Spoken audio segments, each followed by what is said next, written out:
Hello. Hello sir, నా పెళ్ళ నన్ను కొడుతుంది సార్, జల్ది రండి. కష్టం రా, ఇంకో గంట అవుతుంది. ఎందుకు సార్? జీబుది లైట్ ఖరాబ్ అయిందిరా. పట్టవైటి లైట్లు ఎందుకు సార్? ఆ లైట్లు కావురా, మీద ఉంటాయి చూడు, ఉయ్ ఉయ్ ఉయ్ అని సౌండ్ వస్తుంది చూడు, ఆ లైటు. Please sir. అయినా ఎందుకు కొడుతుందిరా? ఇక లాకెట్లు అలుకుతేయలేవా? వేసింది సార్. ఇంట్లో బూజు దులపలేవా? దులిపిన సార్. గోర్ల కత్తెర పోగొట్టినవా? లేదు సార్. మరి ఏం చేసినావురా? ఇవాళ మటన్ అండింది సార్, ముక్కలు ఉడకలేవు గంతే. బా, 800 రూపాయలు గంగల పెట్టినవురా, కొట్టుట్ల తప్పే లేదు. ప్లీజ్ అట్లా అనకూరి సార్. ఆ కాదు, మటన్ ఎట్లా ఫెయిల్ చేసినవరా నువ్వు? నూనెలో మటన్ ఎంతసేపు గోలిచ్చినావు చెప్పరా, నువ్వు చెప్పు నాకు. ఒక 15 నిమిషాలు గోలిచ్చింది సార్, తర్వాత ఉప్పు కారం వేసి గంట సేపు ఉడికిచ్చిన, అయినా ఉడకలే, నన్నేం చేయమంటారు? తప్పు చేసినవరా.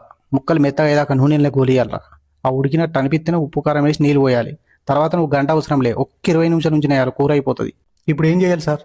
మేము వచ్చేదాకా సద్ద మీద దాక్కో, ఒకవేళ దొరికితే ఈపులు ఎంత గుద్దు కానీ సాతిలా గుద్దగద్దాను. ఎందుకు సార్? చచ్చిపోతావు.